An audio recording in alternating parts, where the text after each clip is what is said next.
All right, what we got? This one's also mature with an archive warning for graphic depictions of violence. No ships. Okay, Wait, no, it's sorry, like it's gen category, not no ships. yeah, it's like 90% narration. So I guess I'll do this one. But there are a couple lines. There's one Lori line and one May line. All right, wait, I need to look at the. I just need to look at what. Okay, all right, okay. And then what else we got? Lori, Casey. From the game? Okay, which character is that? Lori's Lori's what type of? Trying to It remember it who looks like that they're a is. mouse. Okay, cool. Oh, that's a GIF. Cool. That scared the shit out of me. Oh Jesus. Oh, that's Lori. Okay, cool. Yeah. I know them. They blinked in that GIF. Oh god, that's creepy. Okay. Um, Actually, if you wanna do both of the single lines of dialogue for Lori and May, I'll do the narration on this one. okay, that sounds good. Okay, cool. Do we any other tags? Tags may change. Canon divergence, alternate universe character swap, alternate universe human, plot, dark, angst, emotional hurt, comfort, other additional tags to be added. Neat. Okay. Summary. This is 30 feet by Howard R. Summary. You climb 10 feet up a tree and people tell you to stop. But then you get to 20 feet and people start getting impressed. And by 30 feet, there's not much they can do to stop you. Lori Myers never wanted to be a hero, but the only person who might have fit the job had vanished, and someone had to pick up the slack and find her. Chapter 1 Prologue. Not quite right. Lori Myers was a tomboy. That was just a fact, and it was something the girl in question had accepted long ago. She had met other people, and she wasn't like them. Other tomboys, Lori supposed she meant. She had met other tomboys, and she wasn't like them. Other tomboys were gruff and manly. Other tomboys didn't take any shit. Other tomboys worked out, and at absolute worst, they were usually athletic in frame at least. Other tomboys acted like men's men. Lori didn't. Lori acted like a boy. It wasn't that she wanted to be a boy. She didn't really want to be much of anything, honestly. She didn't care enough to call herself a gender, and she didn't care enough to tell people, even the people who would listen, to not call her, well, her. There were too many words nowadays, was the problem, and she didn't care enough to find the specific one that fit her personality and general attitude. That's why she just used tomboy. She simply didn't act in any gendered fashion. She didn't correct people when they mistook her for a boy, though that wasn't super common. She didn't act like a girl, or a goth, or like much of anything, really. She was a girl. She didn't care enough to change that. But it wasn't a defining part of her personality, just a defining part of her genetics. She introduced herself as Lori. When people asked if she was a girl or a boy, she said she was a girl. But if people asked her something more stupid, something like, "What pronoun would you like to call yourself by?" she would just say, "I don't really care." Oh shit. She would just say, I don't really care. Lori cared about it quite a bit. Lori cared about May Borowski. She liked May a lot. They had been friends a long time. Lori had been there when May's best friend Casey had left for college, cutting ties. And May was there when Lori's dad stopped putting up with her and led her to the door in his usual gruff, uncaring way. Lori wasn't broken up about it. She was more worried about the practical aspect, honestly. But May let her stay in her room, completely free of charge. Her parents seemed more than happy to let her.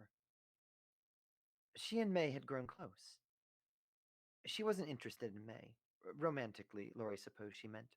She wasn't interested in May romantically. She liked May, and the girl was attractive enough. Soft, round on the edges, warm and cheerful. But she had never really liked anyone. She supposed there was probably a word for that, too. She didn't care enough to learn it. She told May as such, and May had grinned happily. She had offered to look the term up for Lori, but the girl had refused in an instant. She didn't really care. She and May had a special, odd kind of bond after that. They took pleasure in each other's company. They slept in the same room, the same cold, drafty attic. Lori liked the sound of the trains when it didn't rattle her to wakefulness. Sometimes they cuddled. May seemed a little touch starved. She was clearly someone who would end up desperately wanting a boyfriend or girlfriend. May said she didn't care if it was a boy or a girl she dated. Lori thought there might be a word for that, too. Just for the cuddles and sex. Just for the connection. She seemed so desperate to have a really good friend. That friend was Beatrice Santello, of course, a woman Lori never saw but heard a lot about. But May was desperate for more than just a friend. He was desperate for a sibling, too. A twin came to her in the form of Greg. Lori hung out with the two of them sometimes when they went off to do crimes. It was fun. Lori's cheeks hurt from smiling by the end of the night, and May was sore from giving her piggyback rides. But a younger sister came in the form of Lori, and Lori was more than happy to slot into that place. May was a wonderful older sister. They were so similar, which helped. Almost like siblings in everything outside looks. May was so protective, too. She would listen whenever Lori ranted about movies or books or something else. She ranted a lot. Around May, at least. She ranted a lot because she was a girl of many talents. She would rant about anything, depending on what field she was currently interested in. She would rant about writing, then about screenplays, then about acting, then about cinematography, then about effects work, then about composing. May told her she was multi talented. She claimed that she was just decent at quite a few things. She didn't really have any talent. May had stared at her like she was the stupidest person on earth for a moment, before saying that she certainly wasn't talented in recognizing genius. Lori had furrowed her brow, confused. May had let it go. Lori told May she loved her one night. May had known Lori had meant it in a romantic way. May had grinned so wide, loving, and happy. Love you too, Lori. Lori had fallen asleep with a smile that night. The next day was the worst of her life. A lot of things happened that night, really. May Borowski vanished. Casey Hartley came back from college. Lori caught a glimpse of something she shouldn't have. Lori wasn't good at feeling things. She did feel things, but Lori thought she had been born without some key part of her. Thought that something important, something dreadfully human, had been taken from her at birth. She had read about the Greeks, about their love in the forms it came. She had forgotten all the names except Eros, romantic love, but she still remembered what the form's descriptions were: love for a romantic partner, love for family, love for friends, and the unconditional love of your fellow man, the desire to cause no harm. Lori thought she might have been born without the last one. No, no, that wasn't quite right. It was more like the last one had been warped somehow, like someone had left it in the oven too long and the edges were scorched and wrong. She was bad at feeling things.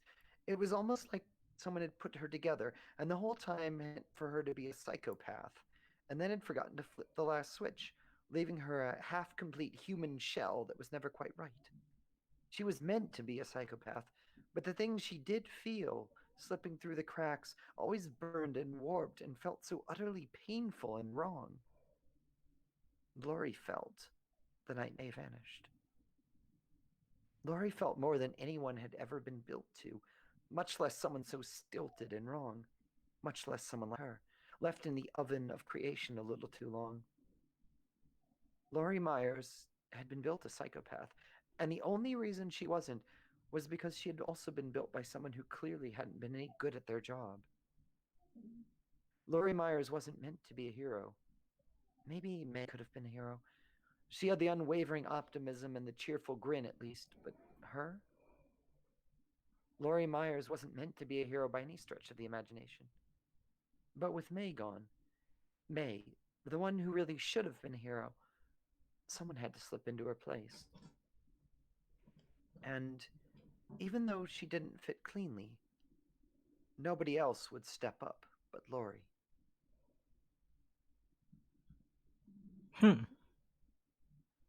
Neat. I really like that. That one's gonna be interesting. Yeah, that's I'd There's never read any Night in the Woods fic, so that was neat. yeah, that was I bet yeah, Ghost, the server CEO of Night in the Woodstock has suggested that for us. So Cool. I'm not sure if you're in the chat, Ghost, but if you aren't, I will make sure you get the replay of this. Good deal.